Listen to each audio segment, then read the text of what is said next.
एक गांव में रामू नाम का एक किसान रहता था। वह अपने खेत में काम करके अपना गुजारा चलाता था। एक दिन वह अपने खेत के बीज लेने के लिए शहर गया। दुकान में जब वह बीज ले रहा था तो उसकी नजर दो घड़ों पर पड़ी। दोनों घड़े देखने में काफी अच्छे लग रहे थे। रामू ने सोचा कि इनको ले जाकर मैं नदी से ज्यादा पानी ला सकूंगा। यह सोचकर उसने दोनों घड़े ले लिए। अगले दिन उसने दोनों घड़ों को रस्सी की सहायता से एक डंडे में बांध दिया और नदी की ओर पानी लेने चला गया। नदी में उसने पानी भरा और अपने घर आ गया।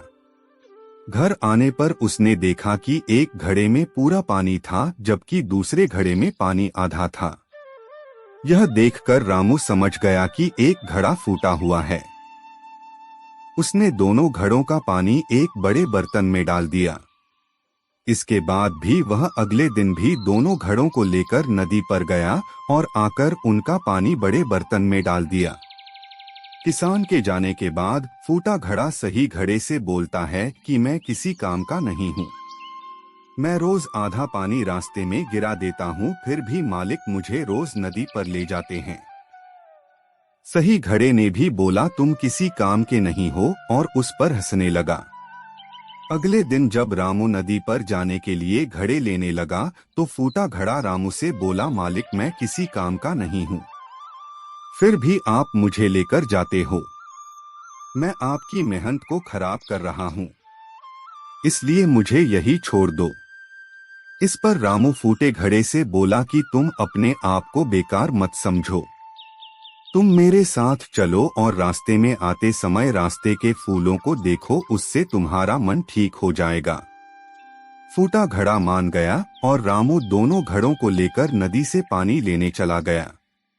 आते समय फूटे घड़े ने रास्ते के फूलों को देखा तो उसको बहुत अच्छा लगा, लेकिन जैसे ही घर पहुंचकर उसने अपने अंदर आधा पानी देखा तो वह फिर से दुखी हो गया। रामू ने फूटे घड़े को बताया कि तुम बेकार नहीं हो, तुम भी बड़े काम के हो। जब मुझे पता लगा तुम फूटे हुए हो तो मैंने फूलों के बीज लाकर रास्ते में बो दिए। तुमने जो रास्ते में आते समय फूल देखे वह सब तुम्हारे पानी से उगे हुए फूल है। इसके साथ तुम्हारी वजह से मुझे फायदा भी हो रहा है, क्योंकि इन रास्ते के फूलों को बाजार में ले जाकर बेच देता हूँ, जिससे मुझे इनकी अच्छी कीमत भी मिल जाती है।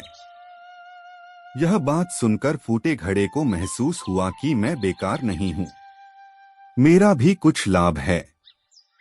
सीख, इस कहानी से हमें यह सीख मिलती है कि कोई भी चीज बेकार नहीं होती, हमें उसकी अच्छाई को ढूंढकर निखारना चाहिए। आशा करते हैं कि कहानी आपको अच्छी लगी हो। हमेशा इस तरह की कहानियां सुनने के लिए हमारे YouTube चैनल को अवश्य सब्सक्राइब करें। धन्यवाद।